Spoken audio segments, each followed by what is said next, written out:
Welcome back to channel Todopedia, dan video ini adalah part yang kedua dari 20 saham bagus dan juga high dividend yang menarik untuk teman-teman masukin ke dalam portofolio investasi jangka panjang untuk tahun 2025. Nah, buat teman-teman yang mau nonton part yang pertama, linknya gue taruh di kanan atas, dan stay tune terus di series ini karena masih ada part yang ketiga. Nah, sebelum kita mulai untuk part yang kedua, jangan lupa subscribe, jangan lupa juga tekan lonceng notifikasi supaya kalian terus up to date sama channel Todopedia. Selain itu, jangan lupa juga untuk cek produk digital yang gue punya di link.id/Todopedia, atau kalian juga bisa cek di channel page Todopedia di bagian tab store. Di situ kalian bisa lihat produk-produk digital Todopedia yang tentunya berguna buat kalian. Dan jangan lupa juga untuk join membership Todopedia karena di sini udah banyak banget benefit ya, ada stock pick terupdate, bocoran saham-saham pilihan untuk investasi jangka panjang gitu ya. Terus juga ada video, ada artikel, ada template Excel, dan juga ada live Q&A khusus untuk para member. Ya, jadi benefitnya banyak dan worth it buat kalian.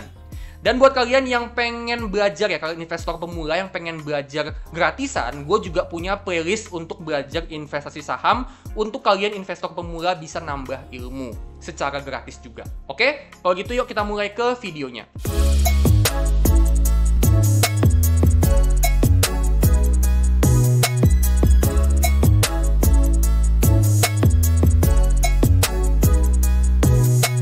Oke, kita langsung aja bahas saham yang pertama di part yang kedua, yaitu saham KKGI atau Resource Alam Indonesia. Nah, KKGI ini adalah perusahaan yang bergerak di bidang tambang batu bara, ya. Dia juga punya bisnis renewable energy, dia juga punya bisnis properti, dan KKGI ini adalah produsen untuk high pressure laminate atau HPL, gitu ya. Jadi bisnisnya itu cukup terdiversifikasi, tapi memang masih dominan di batu bara sama renewable energy. Ya, jadi dia dominannya itu adalah bisnis energi. Nah, KKGI ini kalau kita hitung dividen yield-nya dengan EPS yang terbaru yang terakhir di tahun 2024 di 127 per lembar saham, dan kita pakai estimasi untuk dividen payout ratio itu kita pakai 50%. Ya, dividen payout ratio-nya bisa naik turun teman-teman, tapi kalau kita rata-rata itu di sekitaran 50%. Ya, itu kita dapat untuk dividen per share-nya itu adalah sebesar sekitaran 63 per lembar saham. Dan kalau kita beli di harga sekarang di 390, itu kita dapat dividen yield sampai 16%. Ya, ini tentu dividen yield yang menarik banget teman-teman, tapi kita perlu perhatiin teman-teman ya, kalau untuk KKGI di tahun 2025 itu ada penurunan laba yang cukup signifikan. Ya, jadi memang dividennya menarik 16%. Tapi menurut gue buat teman-teman yang mau invest di KKGI untuk dividen investing, ya kalian mulai agak waspada ya karena ada penurunan yang drastis di labanya. Nah, sekarang kita lihat teman-teman ya untuk finansial. Ya, kita lihat di sini teman-teman, ini pertumbuhannya bagus banget untuk pendapatannya. Ya. Jadi ini KKGI ini dia mampu untuk bertumbuh dengan tingkat pertumbuhan yang bagus selama beberapa tahun terakhir. Gitu ya, begitu juga untuk labanya teman-teman ya. Jadi ini pertumbuhannya luar biasa, dari 77 miliar naik jadi 636 miliar di tahun 2024. Tapi sekali lagi di tahun 2025 ya, efek dari penurunan harga batu bara itu ngebuat laba dari KKGI di kuartal pertama ini turunnya drastis banget ya, dari 266 miliar turun drastis jadi cuma 13 miliar gitu ya. Nah, tapi dengan harga call ya, yang mana belakangan ini harga call itu udah mulai rebound lagi teman-teman ya. Nah, ini bisa jadi katalis yang juga cukup positif untuk KKGI ke depannya. Jadi teman-teman perhatiin lagi untuk update untuk harga batu baranya. Nah, sekarang kita lihat teman-teman ya untuk balance sheet. Nah, balance sheet-nya untuk yang terbaru kita pilih quarterly, kita ambil yang Q1 2025 ya. Untuk kas dan setara kasnya itu sebesar 1T ya, 1077 miliar itu 1T, 1,077T. Ya, dan kalau kita bandingin teman-teman dengan total semua utangnya itu sebesar 511.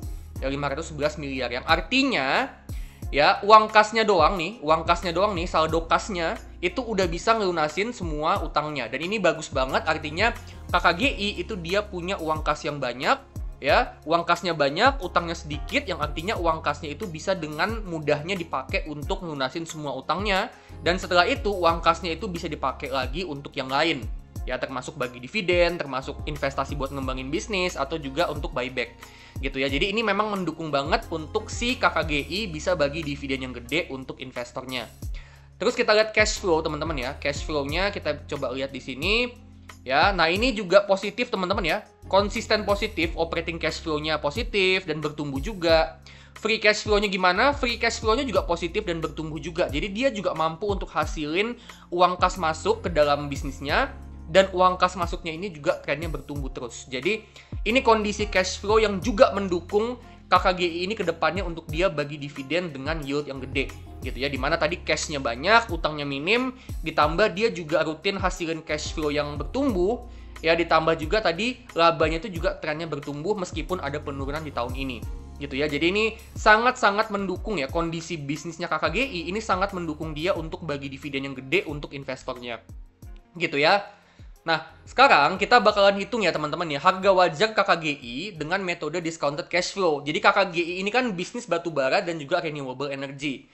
Nah, untuk KKGI itu kita untuk proyeksiin ke depannya itu kita pakai nilai free cash flow itu di 387 miliar ya. Nah, 387 ini dapat dari mana? Jadi kan ini kan kalau kita perhatiin ini pertumbuhannya fluktuatif banget ya teman-teman ya. Dari 100, tiba-tiba turun ke 40, tiba-tiba naik ke 400, turun lagi ke 100, tiba-tiba naik ke 700. Nah, ini adalah 387 itu adalah gue ambil dari rata-ratanya ini, gitu ya. Jadi, gue ambil rata-ratanya dari beberapa tahun terakhir, ya. Gue masukin sebagai asumsi untuk kita proyeksi ke depannya.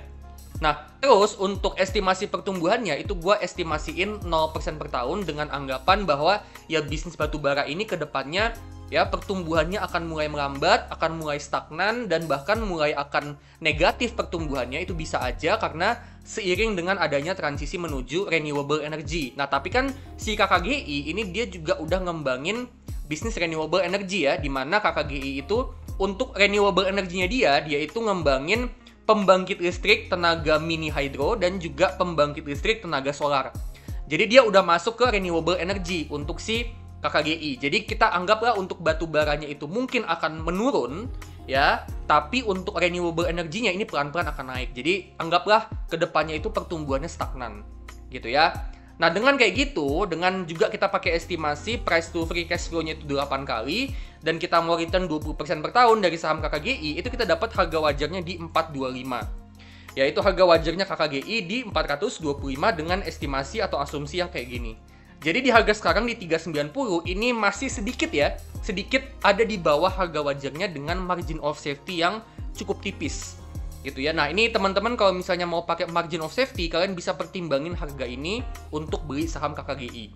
Ya, kalau misalnya kalian mau 10%, ya berarti belinya di 382 atau di bawahnya. Kalau kalian mau margin of safety 20%, kalian beli KKGI itu di 340 atau di bawahnya. Nah, ini terserah kalian ya, mau belinya di harga berapa. Mau di bawah harga wajarnya aja, atau kalian mau pakai margin of safety. Terserah kalian. Nah, tapi menurut gue ya, dengan adanya penurunan yang signifikan untuk labanya KKGI, menurut gue kalian mesti tetap waspada. Meskipun KKGI ini bisnisnya bagus, ya, dia tadi minim utang, cash flow positif, dividen gede gitu ya. Tapi dengan adanya penurunan laba yang signifikan, efek dari harga batubara yang menurun, ya, teman-teman mesti mulai waspada dan mungkin ada baiknya kalian pakai margin of safety. Jadi kayak gitu teman-teman ya, untuk KKGI masih sedikit ada di bawah harga wajarnya dan potensi dividennya ini luar biasa besar dengan potensi itu yieldnya sampai 16%. Oke, next kita ke saham berikutnya, saham BBRI. Nah, BBRI ini bank terbesar yang ada di Indonesia dan saham BBRI ini dia bisa kasih potensi dividen itu sekitaran angka 8% dividen yield. Yang mana ini adalah potensi dividen yield yang cukup besar ya, jadi udah termasuk saham high dividend. Nah, nggak cuma dia high dividend, BBRI ini sebagai perbankan di Indonesia, menurut gua dia ini punya potensi pertumbuhan yang cukup bagus dalam jangka panjang, seiring dengan pertumbuhan ekonomi Indonesia. Ditambah BBRI ini kan dia juga punya holding ultra mikro ya, Pegadaian, BBRI sama PNM gitu ya. Jadi dengan itu ngebentuk holding ultra mikro, ya, pertumbuhan bisnis dari BBRI itu juga akan didorong dari pertumbuhan bisnis dari Pegadaian sama PNM. Nah, cuman memang untuk BBRI dalam jangka pendek ini ada penurunan laba teman-teman ya. Jadi labanya turun ini. Ya, ada penurunan laba, labanya turun dari 15T jadi 13T di kuartal pertama tahun 2025. Ya. Nah, ini kenapa bisa turun ya kalau kita lihat di laporan keuangannya teman-teman ya. Penyebab pertamanya itu adalah karena untuk total pinjamannya itu pertumbuhannya itu melambat teman-teman ya, di mana pertumbuhannya dari tahun 2024 itu pertumbuhannya cuman tumbuh 5% dari 1.308 triliun jadi 1.373 triliun. Ini pertumbuhan yang tipis. Ya, jadi pinjamannya dan pendanaannya itu bertumbuhnya tipis, ya. Tapi itu juga ternyata dibarengi dengan penurunan dari bunga bersih. Gitu ya, dari 8% turun jadi 7,7%. Ya, jadi karena bunga pinjamannya turun ditambah juga dengan pertumbuhan kreditnya itu melambat, itu ngebuat pendapatannya BRI itu jadinya menurun gitu ya. Ditambah juga dia masih harus ngeluarin pencadangan gitu ya. Jadi gambarannya kurang lebih kalian dapat gambaran nggak ya? Jadi karena jadi kan awal tahun ini kan ada penurunan suku bunga ya, dimana suku bunga turun itu akan ngebuat bunga pinjaman itu turun. Nah, pinjamannya BBRI itu pertumbuhannya memang ada pertumbuhan tapi tipis gitu ya, pertumbuhannya lambat, pertumbuhannya tipis. Nah, itu dibarengin dengan penurunan bunga pinjaman itu ngebuat jadinya pendapatan bunganya BRI, pendapatan bunga bersihnya BRI itu jadinya menurun gitu ya. Nah, itu yang ngebuat pendapatannya menurun ditambah juga dengan pencadangan yang masih harus dia keluarin, dan itu pencadangannya meningkat teman-teman ya. Kita bisa lihat di sini teman-teman ya. Untuk provision expense ya, teman-teman bisa lihat di sini ini tumbuh 14%. Ya, jadi itu yang ngebuat labanya BRI itu jeblok gitu ya. Nah, tapi menurut gue ya, meskipun labanya itu jeblok untuk awal tahun ini, ya menurut gue secara fundamental bisnis BRI ini masih cukup bagus, dimana kita bisa lihat di sini untuk ROE-nya, return on equity-nya itu masih 17% ya. Jadi dia masih mampu untuk hasilin 17% profit dari modal yang dia punya. Ini masih bagus banget. Ya, casanya teman-teman kita bisa lihat di sini ini juga masih oke di 65%, yang mana kategori bagus itu minimal di 60%. Gitu ya. Dan juga untuk CAR-nya atau capital adequacy ratio itu gue mau minimal itu di 15% dan BRI itu ada di 24%. Ya, jadi masih gede banget untuk CAR-nya. Ya, casanya juga masih gede. Ya, dan NPL-nya juga sebenarnya masih terjaga teman-teman ya di 3%. Meskipun memang ini kalau dibandingin sama perbankan lain ini termasuk tinggi, tapi angka 3% itu sebenarnya masih termasuk angka yang kecil. Ya, jadi itu termasuk NPL-nya sebenarnya masih tergolong kecil. NPL yang besar itu di atas 5% teman-teman ya. Jadi 3% ini masih termasuk NPL yang cukup terkendali. Gitu ya. Dan ini normal sebenarnya untuk BBRI sebagai perbankan yang fokusnya di segmen mikro dan ultra mikro. Gitu ya. NPL yang gede itu ya buat manajemennya BRI itu adalah sesuatu yang udah biasa. Gitu ya. Jadi menurut gue BBRI ini performanya masih cukup bagus meskipun ada penurunan laba, dan menurut gue jangka panjangnya juga masih bagus. Ya, seiring dengan pertumbuhan ekonomi Indonesia ditambah juga dengan adanya holding ultra mikro bareng pegadaian sama PNM, ya, itu akan ngebuat BRI ini masih punya potensi pertumbuhan jangka panjang yang cukup bagus. Jadi buat teman-teman yang mau invest di BBRI, memang sekarang ini lagi menurun bisnisnya, tapi jangka panjang itu menurut gua prospeknya masih bagus banget. Nah, sekarang kita bakalan hitung ya harga wajar saham BRI dengan metode discounted dividend model. Ya, nah di sini kita pakai EPS yang terbaru BRI di 397 di tahun 2024 ya. Nah, terus untuk estimasi pertumbuhan labanya BRI untuk kedepannya itu gue estimasiin ada di 7%. Nah, sebenarnya ini bisa aja lebih tinggi, bisa aja lebih rendah gitu ya. Tapi gue ngeliat kalau pertumbuhan jangka panjangnya BRI ini masih cukup oke. Jadi gue pakai pertumbuhan yang bisa dibilang nggak kecil banget tapi juga nggak besar banget. Nggak kecil banget karena gue ngeliat prospeknya masih bagus, tapi nggak terlalu besar banget supaya gue nggak terlalu optimis, supaya gue mau agak lebih sedikit konservatif gitu ya, jaga-jaga kalau misalnya ternyata yang terjadi ke depannya adalah worst case gitu ya. Nah, terus untuk final year PE atau PE di tahun terakhir ketika nanti jual sahamnya itu ada di 13 kali ya, which is 13 kali ini adalah rata-rata dari PE-nya BRI dari beberapa tahun terakhir. Terus untuk dividen payout ratio kita mau estimasi 80%, yang mana ini adalah dividen payout rasionya BRI dari beberapa tahun terakhir di kisaran 80-85%. Kita asumsi aja 80% untuk kedepannya. Dan untuk return investasi ya kita mau return 15% per tahun dari saham BRI. Nah, dengan estimasi seperti ini kita dapat untuk investasi 5 tahun, harga wajarnya BRI itu ada di 4.800 ya, sampai 4.900-an itu untuk 5 tahun investasi. Untuk 10 tahun investasi, harga wajarnya itu ada di sekitaran 4.600 sampai 4.700. Gitu ya. Jadi harga wajarnya di range segitu lah ya, 4.600, 4.700 sampai mungkin 4.800-an. Ya, menurut gua harga wajar BRI ada di kisaran segitu, dan di harga sekarang di 4.200 ini masih under value, dan BRI ini juga bisa kasih potensi dividen yang cukup besar di kisaran 8% per tahun.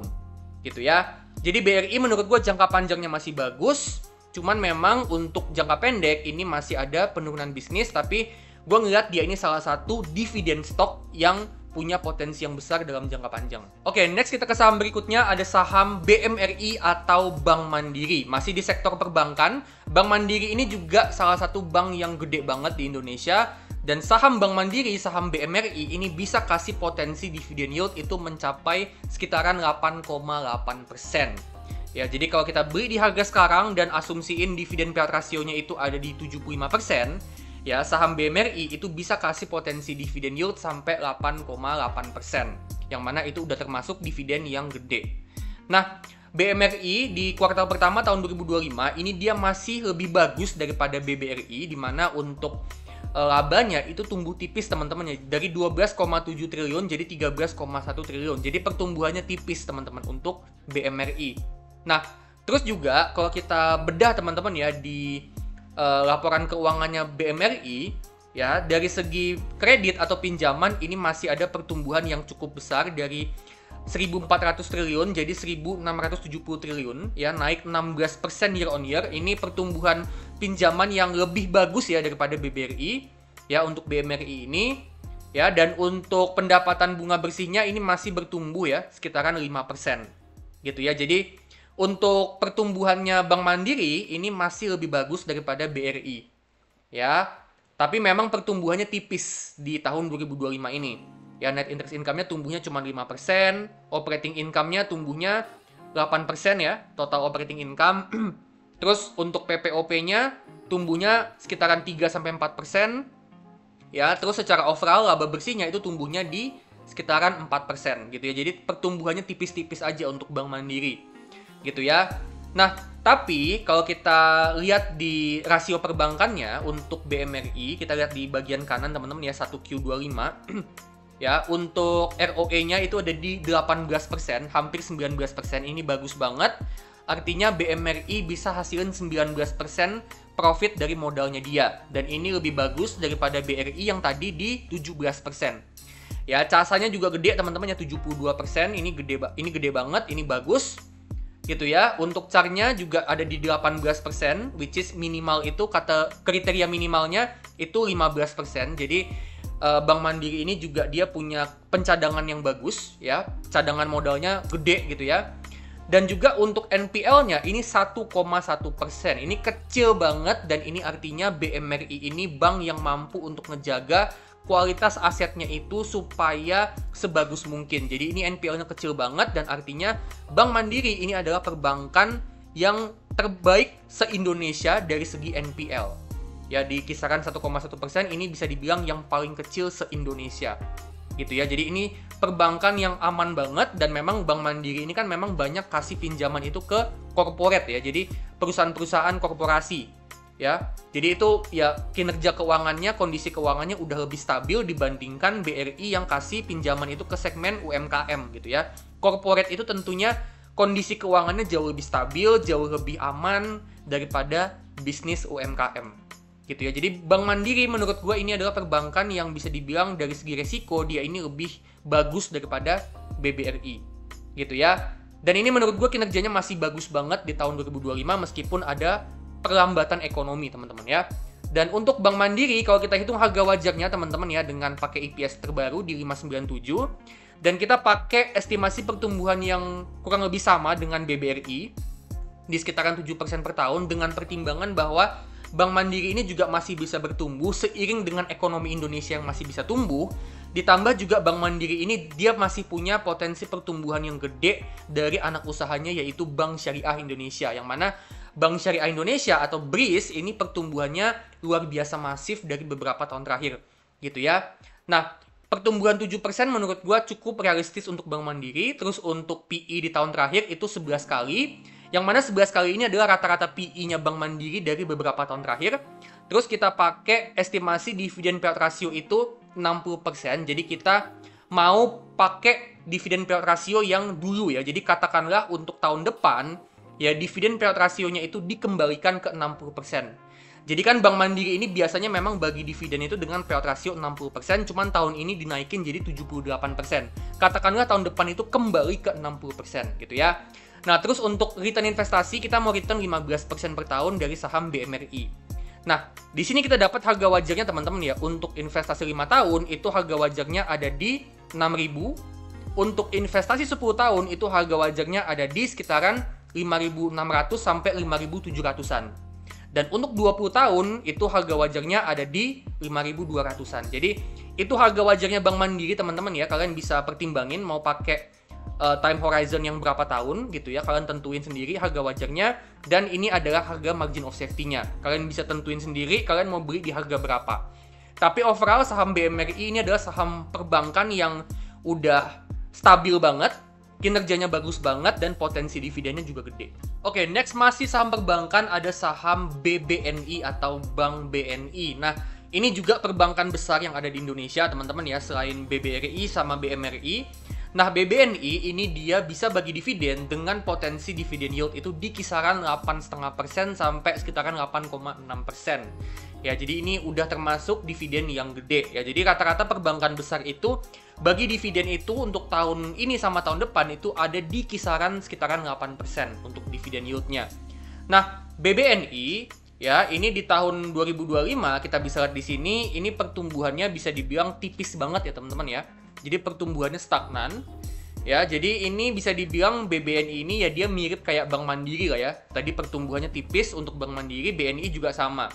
Ya, tapi BNI ini menurut gua untuk tahun 2025 sedikit lebih baik daripada BRI. Gitu ya.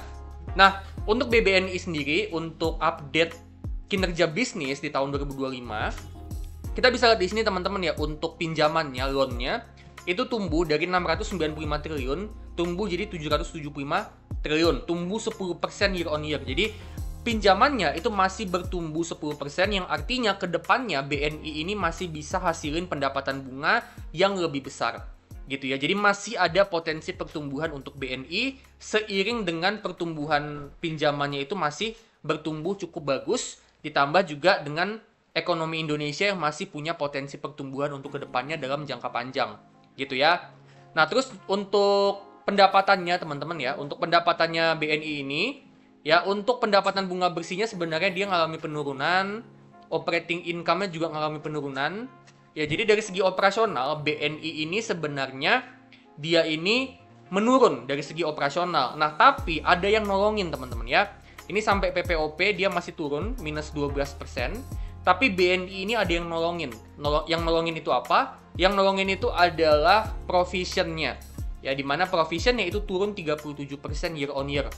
Ya, jadi ini kebalikan dari BRI. Kalau tadi BRI pencadangannya naik, kalau BNI pencadangannya turun drastis, yang mana itu ngebantu pertumbuhan laba. Dan memang BBNI kalau kita lihat di sini teman-teman ya, BBNI ini dari segi NPL atau kredit macet itu masih sangat-sangat bagus teman-teman ya, di sekitaran 2%. Ya, 2% ini masih termasuk kecil dan ini bagus ya. Artinya BNI ini dia bisa ngeluarin pencadangan yang lebih kecil karena memang kredit macetnya ya kecil gitu ya. Jadi kebantu dengan NPL-nya yang kecil untuk BNI ini. Dan memang BNI ini kan nyasarnya sama kayak Mandiri ya. Dia targetnya itu ke corporate teman-teman ya. Yang mana corporate itu adalah perusahaan yang secara keuangan itu udah lebih stabil. Jadi dia perusahaan-perusahaan yang minjem sama BNI ini ya bisa dibilang dia punya kemampuan untuk bayar utangnya gitu ya. Itu perusahaan-perusahaan yang udah bagus. Jadi makanya kredit macetnya itu kecil untuk BNI gitu ya. Itu karakteristiknya BNI. Terus untuk kalau kita lihat di sini teman-teman ya, untuk ROE-nya ini masih cukup bagus di 13%. Ya, artinya BNI masih mampu hasilin profit itu 13% dari modal yang dia punya. Ya, casanya juga masih bagus di 70%. Dia punya casa yang gede, ini artinya dana murahnya gede. gitu ya. Terus juga untuk CAR-nya teman-teman ada di 22%. Jadi kecukupan modalnya, kecukupan untuk pencadangannya ini masih gede banget untuk BNI, dan tentunya dengan CAR yang gede ini mendukung BNI untuk dia bisa terus bagi dividen dan juga bisa terus untuk investasi buat ngembangin bisnis.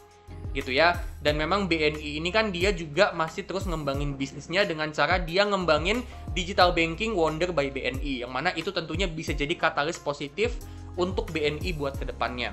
Jadi BNI ini juga masih perbankan yang bagus, kinerjanya masih bagus, meskipun secara operasional tadi pendapatannya menurun, tapi gue ngeliat jangka panjangnya masih cukup stabil, apalagi juga untuk pinjamannya ini masih bertumbuh 10%. Artinya kedepannya masih ada potensi pertumbuhan. Dan untuk saham BBNI, kalau kita hitung harga wajarnya teman-teman ya, dengan metode discounted dividend model, kita pakai estimasi EPS itu di yang terakhir ya, di tahun 2024 itu 575. Kita pakai estimasi pertumbuhan EPS itu sama dengan BRI dan Mandiri di 7% per tahun. Ya, pertumbuhan 7% ini menurut gua pertumbuhan yang cukup realistis untuk saham perbankan. Ya, terus untuk final year PE itu rata-ratanya BNI dari beberapa tahun terakhir PE-nya itu ada di 9 kali. Terus untuk estimasi dividen payout ratio itu ada di 65%, yang mana 65% ini adalah dividen payout rasionya BNI untuk tahun ini. Jadi katakanlah kita anggap bahwa payout ratio 65% ini akan berlanjut seterusnya. Dan untuk return investasi, kita mau return 15% per tahun dari saham BBNI. Nah, dengan estimasi seperti ini, dengan asumsi kayak gini, kita dapat untuk harga wajarnya BNI untuk investasi 5 tahun itu ada di harga 5.100 harga wajarnya. Untuk 10 tahun itu ada di 5.000 harga wajarnya, dan untuk 20 tahun itu juga ada di 5.000 harga wajarnya ya. Jadi di harga 4.300 ini masih cukup under value, masih ada margin of safety sekitaran di atas 10%. Ya, dimana untuk 10% itu harga belinya di sekitaran 4.500 ya. Ini 10%. Jadi 4.300 itu masih lebih dari 10% margin of safety.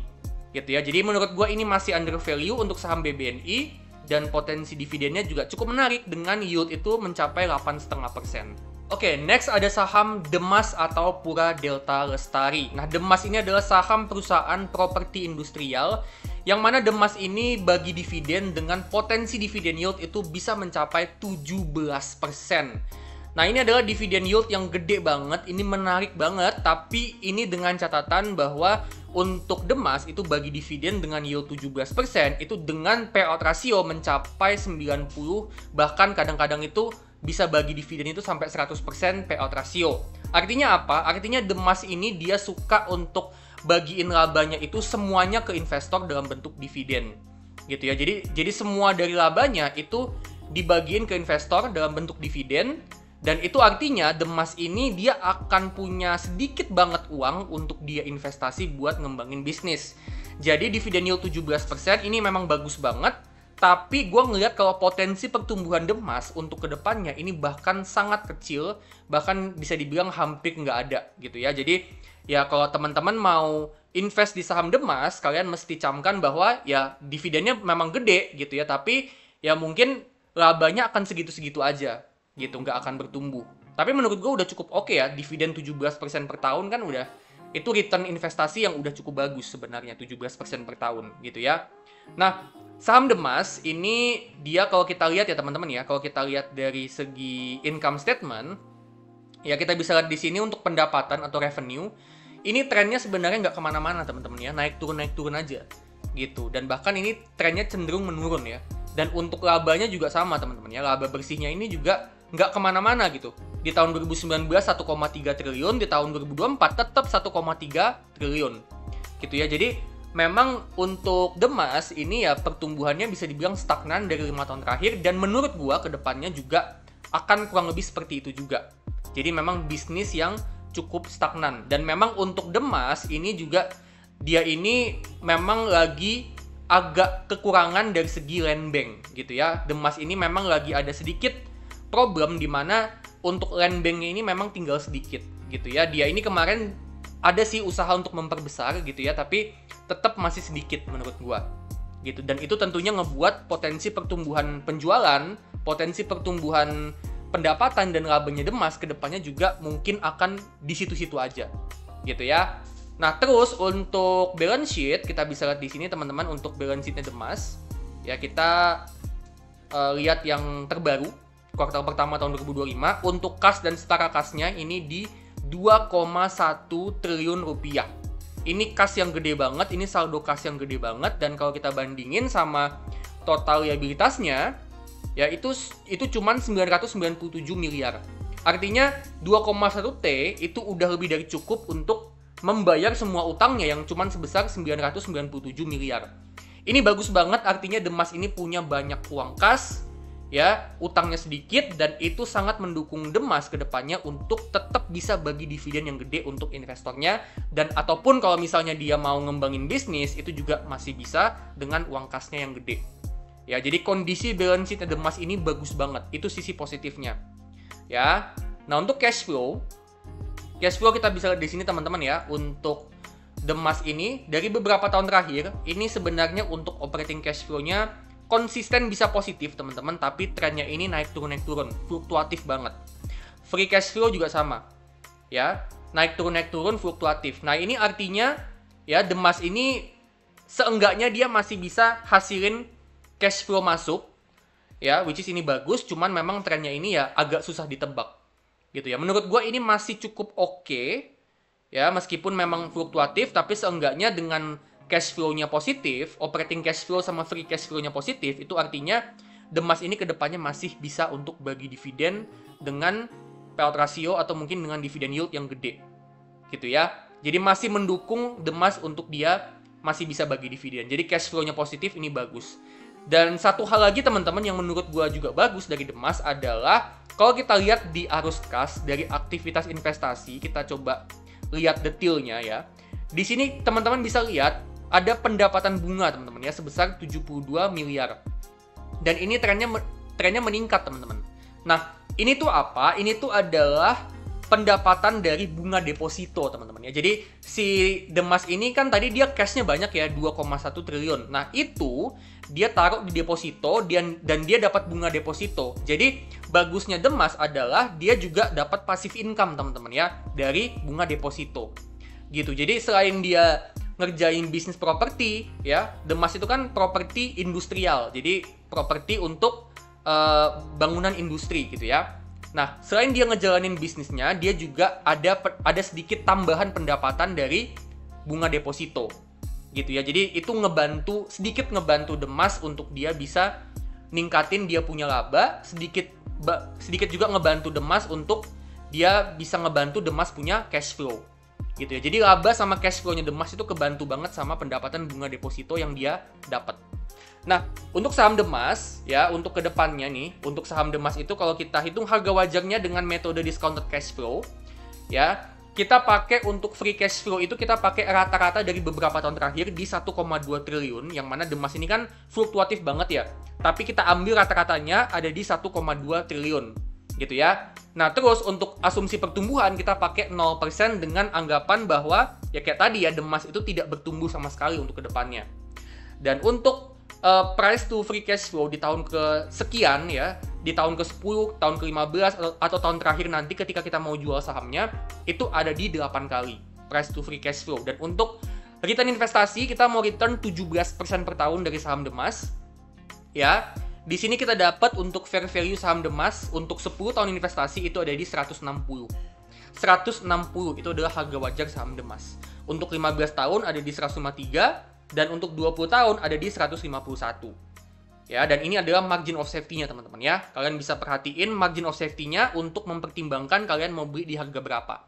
Jadi untuk saham Demas ini untuk harganya sebenarnya masih under value ditambah potensi dividennya gede, tapi teman-teman mesti waspada dan teman-teman mesti camkan bahwa Demas ini bisa dibilang kedepannya ini akan jadi perusahaan yang menurut gue ya akan stagnan aja. Jadi kalau teman-teman mau invest di saham Demas, kalian ya andelin aja dividennya. Oke, next ada saham ASI atau Astra. Nah, Astra ini adalah perusahaan holding raksasa yang mana dia ini punya berbagai macam bisnis dari berbagai macam industri. Jadi Astra ini perusahaan yang gede banget. Dan bisa dibilang dia ini adalah perusahaan dengan pendapatan terbesar se-Indonesia. Nah, Astra ini dia punya lini bisnis banyak banget teman-teman, yang mulai dari otomotif, alat berat, kontraktor tambang, jasa keuangan, agribisnis, infrastruktur, teknologi, properti, dan masih banyak lagi. Dan bahkan dia juga belakangan masuk ke sektor kesehatan teman-teman ya. Jadi Astra ini bisnisnya banyak banget, dan dia ini ngebentuk satu ekosistem gitu ya. Jadi memang bisnisnya tuh kuat banget. Nah, Astra ini dia bisa bagi dividen dengan potensi dividen yield itu mencapai 8,5%, yang mana ini adalah potensi dividen yield yang menarik, apalagi itu juga dengan dividen payout ratio yang cuma 48%. Yang artinya kita udah dapat dividen yang cukup besar di kisaran 8% dividen yield, tapi itu juga ditambah dengan Astra ini masih nyisihin laba bersihnya itu masih disisihin sekitaran 52% sisanya, itu disisihin buat investasi untuk ngembangin bisnis. Jadi Astra ini jelas dia masih punya potensi pertumbuhan jangka panjang untuk kedepannya, meskipun menurut gua mungkin pertumbuhannya nggak akan kenceng, tapi masih ada gitu ya. Dan juga tentunya dengan ekosistemnya dia yang kuat, itu melindungi dia dari kompetitor. Dimana kan belakangan ini memang Astra ini seperti dikeroyok sama kompetitor ya. Ada otomotif itu ada brand kayak BYD, yang mana dia udah masuk ke Indonesia dan dia itu mobilnya lebih murah dan lebih bagus gitu ya.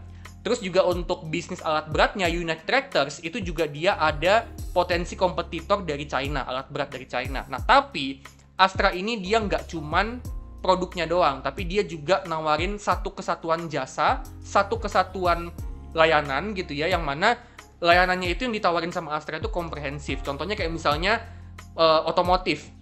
Kan dia nggak cuma jualan mobil, tapi dia juga punya produk untuk financing atau pembiayaan dari bisnis jasa keuangannya dia. Begitu juga untuk UNTR-nya, untuk alat berat. Dia nggak cuma jualan alat berat, tapi dia juga jual jasa kontraktor tambang dan juga jasa untuk pembiayaan untuk alat berat lewat bisnis finansialnya dia. Gitu ya. Jadi Astra ini dia punya ekosistem yang kuat banget, dan menurut gua itulah yang melindungi Astra dari potensi dia itu kalah sama kompetitor. Gitu ya. Nah, Astra ini kalau kita lihat teman-teman ya dari segi finansialnya, ya, dari beberapa tahun terakhir ini pertumbuhannya bagus banget untuk pendapatan, konsisten ya, meskipun memang nggak kenceng-kenceng banget, tapi cukup konsisten.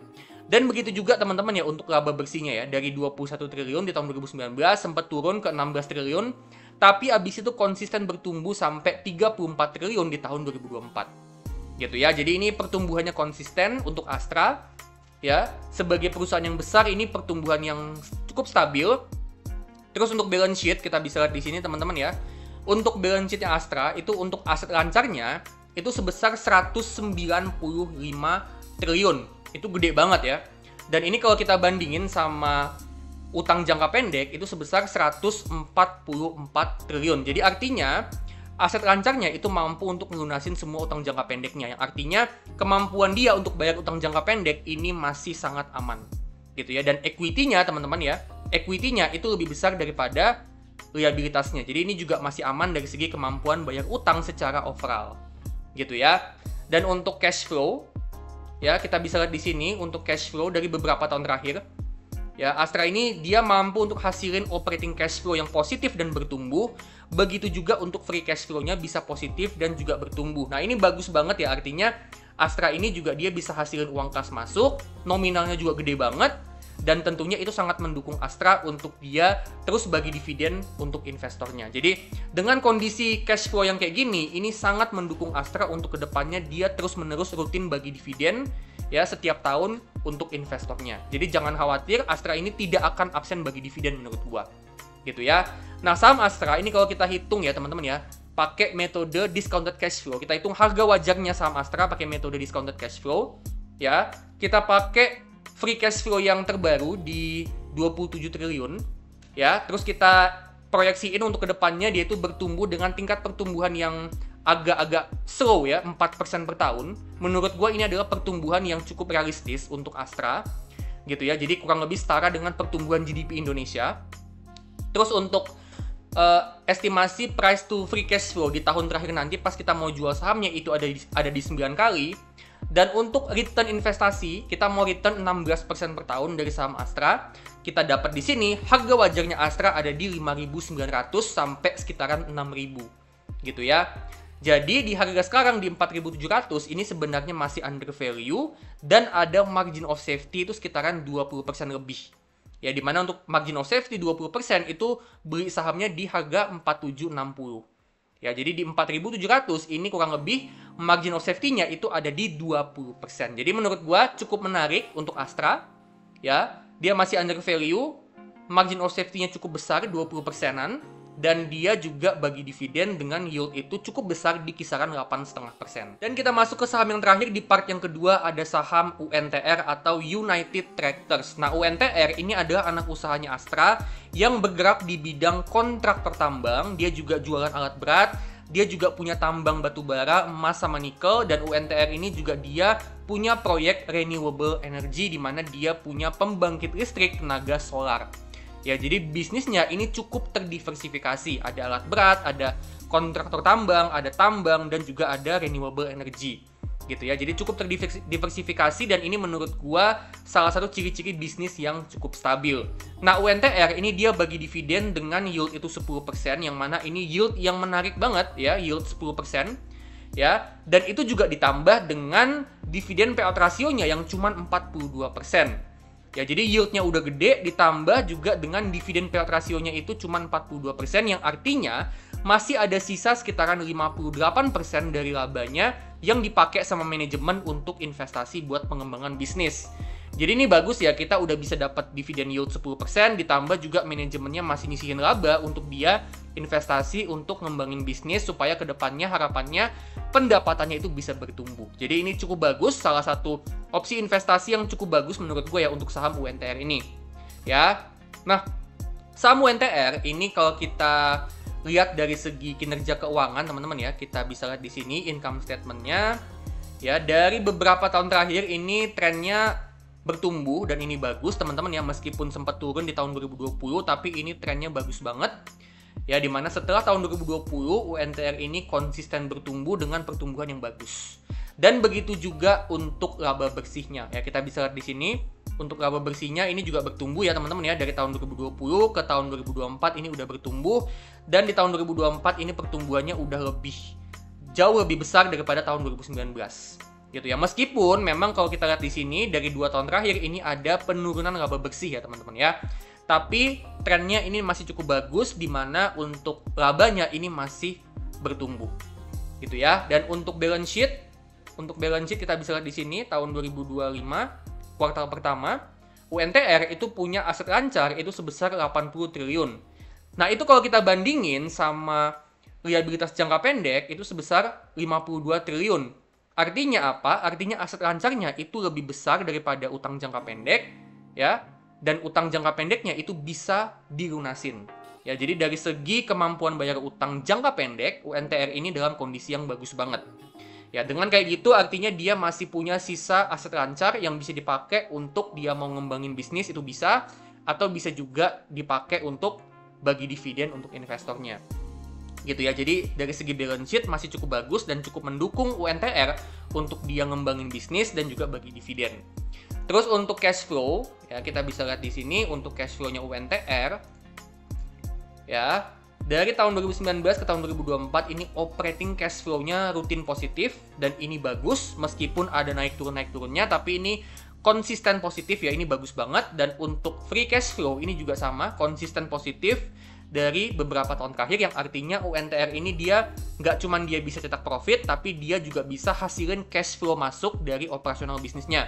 Yang mana tentunya cash flow masuk ini nantinya bisa dipakai untuk pengembangan bisnis dan juga bisa dipakai untuk bagi dividen untuk investornya. Jadi kondisi cash flow dan balance sheet UNTR ini cukup mendukung dia untuk bisa bagi dividen dengan yield yang menarik dan juga dividen payout ratio yang gede. Gitu ya. Nah, untuk UNTR sendiri, kalau kita bicara soal pengembangan bisnis, ya UNTR ini dia kedepannya masih akan fokus di pengembangan bisnis kontraktor tambang, di mana ya dengan dia ngembangin bisnis kontraktor tambang itu tentunya akan ningkatin kapasitas dari layanannya dia. Nah, kalau kapasitasnya bisa ditingkatin, artinya kan potensi pendapatan yang bisa didapat sama UNTR itu akan makin besar untuk kedepannya. Nah, nggak cuma itu aja, UNTR ini ya ternyata dia ini juga investasi, selain untuk tadi bisnis kontraktor tambang, dia juga investasi untuk ekspansi bisnis, terutama di pertambangan mineral dan juga energi terbarukan. Gitu ya. Jadi UNTR ini juga dia mau ngembangin tambang mineralnya dia, terutama tambang nikelnya, ya, dan dia juga masuk ke pengembangan energi terbarukan. Jadi memang UNTR ini menurut gua cukup serius, cukup gencar untuk masuk ke proyek green energy. Ya, dimana kan nikel itu kan terkait sama green energy dan juga dia juga punya renewable energy gitu ya. Jadi UNTR kedepannya akan fokus ke bisnis green energy. Ya, dan ini tentunya bagus, ini bisa jadi prospek bisnis jangka panjang untuk kedepannya, di mana UNTR itu dia nggak cuman ke tambang batu bara aja, tapi dia punya tambang mineral. Jadi prospek pertumbuhannya cukup oke menurut gua untuk UNTR. Nah, kalau kita hitung harga wajarnya UNTR dengan discounted cash flow, ya, di sini kita pakai estimasi growth itu yang konservatif aja 2%. Ya, jadi gue mau pakai estimasi pertumbuhan yang konservatif karena kan UNTR ini kan dia bisnisnya cyclical ya. Ada batu baranya, emas, nikel gitu kan. Jadi kan harga batu bara, harga komoditas itu kan bisa naik turun gitu ya. Jadi ya kita nggak mau pakai estimasi pertumbuhan yang tinggi banget karena ya bisnisnya itu bisa naik turun tergantung dari permintaan komoditas. Jadi kita pakai estimasi pertumbuhan untuk UNTR itu ada di 2% per tahun, konservatif aja. Terus untuk price to free cash flow di tahun terakhir nanti pas kita mau jual sahamnya itu kita estimasi ada di 6 kali. Ini juga konservatif. Dan tentunya untuk desired annual return, untuk return investasi yang kita mau dari UNTR itu kita mau return 20% per tahun dari saham UNTR.